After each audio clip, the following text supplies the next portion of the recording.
తెలుగు రాష్ట్రాల్లో ఒక సంచలనం రేపినటువంటి కేసు ఏదైతే ఉందో టాలీవుడ్ డ్రగ్స్ కేస్. టాలీవుడ్కి సంబంధించిన పెద్ద పెద్ద స్టార్స్ అందరూ ఇందులో ఇన్వాల్వ్ అయ్యారు అండ్ డ్రగ్స్ తీసుకున్నారు అన్నటువంటి వార్త అప్పట్లో ఎంత సంచలనంగా మారిందో మనందరికీ తెలిసిందే. చాలా రోజుల పాటు వీళ్ళ మీద విచారణ జరిగింది అండ్ కేసు రోజుకో మలుపు తిరుగుతూ వచ్చింది. ఎక్సైజ్ ఆఫీస్ దగ్గర అయితే ఒక హడావిడి కనిపించింది.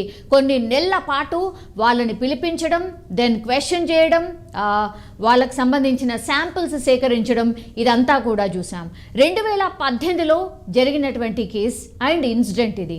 సో 2018లో నమోదైన డ్రగ్స్ కేసుకి సంబంధించి నాంపల్లి కోర్టులో ఎక్సైజ్ శాఖకు ఇదొక ఎదురుదెబ్బ అని చెప్పొచ్చు. ఎందుకంటే టాలీవుడ్ నటులపై అప్పుడు 8 కేసులు నమోదైతే ఈ రోజు వచ్చినటువంటి తీర్పు 6 కేసులను కోర్టు అయితే కొట్టేసింది. టాలీవుడ్ డ్రగ్స్ కేసుపై గత ప్రభుత్వం ప్రత్యేక సిట్ కూడా ఏర్పాటు చేసింది. మనందరికీ తెలుసు. సిట్లో ఏర్పాటు చేసిన తర్వాతనే చాలామంది టాలీవుడ్కి సంబంధించిన పెద్ద పెద్ద హీరోస్, డైరెక్టర్స్ వీళ్ళందరూ కూడా ఆఫీస్కి వచ్చి విచారణకు హాజరయ్యారు. సో టాలీవుడ్ డ్రగ్స్పై మొత్తం అయితే 8 కేసులను సిట్ అయితే నమోదు చేసింది. నిజం చెప్పాలంటే కూడా 2018లో జరిగినటువంటి కేసు, అంటే ఆల్మోస్ట్ ఒక 5 years అయిపోయింది. అందరూ ఈ కేసుకి సంబంధించి ఆల్మోస్ట్ మర్చిపోయారు కూడా. ఎన్ని కేసు ఏంటి అనేది మళ్ళీ ఈ రోజు కోర్టు తీర్పు ఇస్తే కానీ మనకు గుర్తురానటువంటి సిచ్యువేషన్. సో 8 కేసులు నమోదైతే ఆ కేసుల్లో 6 కేసులను కోర్టు ఈ రోజు కొట్టేసింది. అంటే 5 years తర్వాత విచారణ జరిగి తర్వాత బెంచ్ మీదకి వచ్చి ఈ రోజు కొట్టేసినటువంటి సిచ్యువేషన్. సరైన ఆధారాలు లేవని అండ్ సాక్ష్యాలు లేకపోవడంతోనే ఈ కేసును నాంపల్లి కోర్టు తోసిపుచ్చింది. డ్రగ్స్ కేసులో పాటించాల్సిన ఏదైతే ప్రొసీజర్ ఉంటుందో అది ఫాలో కాకపోవడంతోనే ఎక్సైజ్ శాఖకు ఈ ఎదురు దెబ్బ తలిగినట్టుగా కూడా మనకు స్పష్టంగా అర్థమవుతోంది. యాక్చువల్లీ ఈ 6 కేసుల్లో ఎలాంటి సాక్ష్యాలు కానీ ఆధారాలు సరిగ్గా లేవనైతే కోర్టు కొట్టివేసిన సిచ్యువేషన్ మనకు స్పష్టంగా అర్థమవుతోంది. యాక్చువల్లీ ఈ కేసులకు సంబంధించి నెలల తరబడి టాలీవుడ్ నటులను ఎక్సైజ్ శాఖ విచారించిన విషయం మనందరికీ తెలిసిందే. ఒక సినిమా లాగా ఏమంటారు, పొద్దున్న నుంచి ఆఫీస్ ఎప్పుడైతే ఓపెన్ అవుతుందో ఎక్సైజ్ శాఖకు, గవర్నమెంట్కి సంబంధించిన ఆఫీసెస్ ఎప్పుడు ఓపెన్ అవుతాయి 10 to 11 బిట్వీన్లో వాళ్ళు నటులను పిలిపించడం, ఆ తర్వాత సాయంత్రం వరకు విచారణ చేసి ఆ తర్వాత వాళ్ళ ఇంటికి వెళ్ళిపోవడం. ఇది మామూలుగా దాదాపు ఒక 2 నెలల పాటు ఇదే నడిచింది. నటీనటుల దగ్గర నుంచి అప్పట్లో అయితే గోల్డ్ తీసుకున్నారు, వెంట్రుకలు కూడా తీసుకున్నారు, శాంపుల్ల కోసము కలెక్ట్ చేసుకునే సిచ్యువేషన్ కనిపించింది. అందరి దగ్గర నుంచి ఈ గోళ్ళు, వెంట్రుకలు సేకరించడం ఏంటి, అసలు ఏంటి ఈ ప్రొసీజర్ ఏంటి, అసలు ఇంత భయంకరంగా ట్రీట్ చేస్తున్నారు ఏంటి, మేము ఏ తప్పు చేయలేదు అన్నటువంటి మాట కూడా చాలామంది చెప్పారు. చాలామంది అయితే గోళ్ళు, వెంట్రుకలు ఇవ్వడానికి కూడా నిరాకరించారు. అసలు ఏ తప్పు చేయండి, మేము ఎందుకు ఇవ్వాలి అన్నటువంటి మాట కూడా మాట్లాడారు. సో ఆ శాంపిల్స్ అయితే ఎట్టకేలకు సేకరించారు అండ్ ఆ శాంపిల్స్ను FSLకు పంపించడం కూడా జరిగింది. అయితే డైరెక్టర్ పూరి జగన్నాథ్ అండ్ నటుడు తరుణ్ల శాంపిల్స్ని మాత్రమే FSL పరిశీలించింది. అండ్ పూరి, తరుణ్ల శరీరంలో డ్రగ్స్ ఆనవాళ్లు లభించలేదని FSL రిపోర్ట్ క్లియర్గా చెప్పినటువంటి సిచ్యువేషన్. దీంతో FSL నివేదిక కావచ్చు, సాక్ష్యాలను చూసిన నాంపల్లి కోర్టు అయితే కేసులను ఈ రోజు కొట్టివేస్తూ ఒక నిర్ణయం అయితే తీసుకుంది.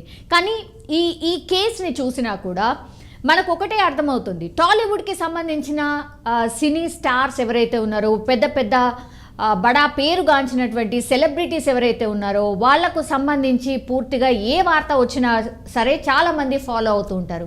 సో ఇందులో భాగంగానే టాలీవుడ్ నటులు కూడా డ్రగ్స్ తీసుకుంటున్నారు అన్నటువంటి వార్త 2018లో కొత్తగా వచ్చింది కాదు. అండ్ ఈరోజు మనం వింటున్నట్టు వార్త కూడా కొత్తదేం లేదు. ఎందుకంటే ఆనాటి నుంచి ఈనాటి వరకు కూడా ఎక్కడో చోట రోజు ఫ్రీక్వెంట్లీ, మొన్న కూడా ఒక నటి దగ్గర నుంచి, లావణ్య అనే నటి దగ్గర నుంచి కూడా డ్రగ్స్ స్వాధీనం చేసుకున్నారు. ఇప్పుడు తను పోలీస్ కస్టడీలో ఉంది, ఆమె విచారణ కూడా జరుగుతోంది అండ్ ఆమె కూడా సంచలన విషయాలు మేబీ బయటపడతారు అని ఎక్స్పెక్ట్ కూడా చేస్తున్నారు.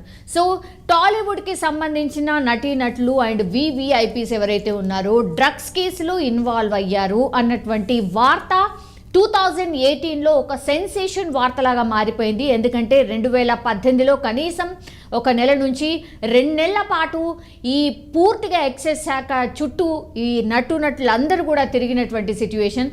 కానీ ఈరోజు వాళ్ళ మీద నమోదు చేసిన 8 కేసెస్ అయితే మొత్తం 6కి 6 కొట్టేసింది. కేవలం ఇంకో 2 కేసులు మాత్రమే పెండింగ్లో ఉన్నాయి. అవి కూడా రేపు మాపో డిసిషన్ వచ్చే ఛాన్సెస్ కనిపిస్తున్నాయి.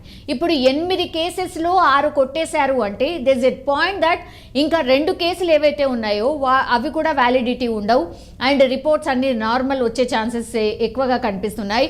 ఎందుకంటే ఖచ్చితంగా వీళ్ళు డ్రగ్స్ తీసుకున్నారు అని ఎవరి మీద అయితే ఆరోపణలు వచ్చాయో వాళ్ళ మీద ఉన్నటువంటి కేసెసే కోర్టు కొట్టేసినటువంటి సిచ్యువేషన్.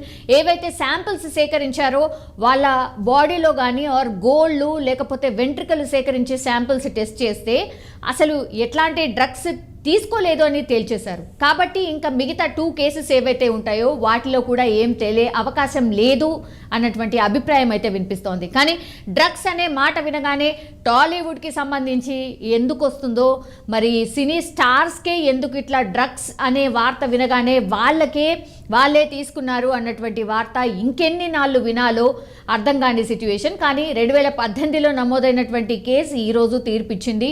సో 8 కేసెస్ నుంచి 6 కేసులు అయితే కొట్టేశారు. ఇంకో 2 కేసులు పెండింగ్లో ఉన్నాయి. మరి ఆ డిసిషన్ ఎప్పుడు వస్తుందో వేచి చూడాల్సిందే.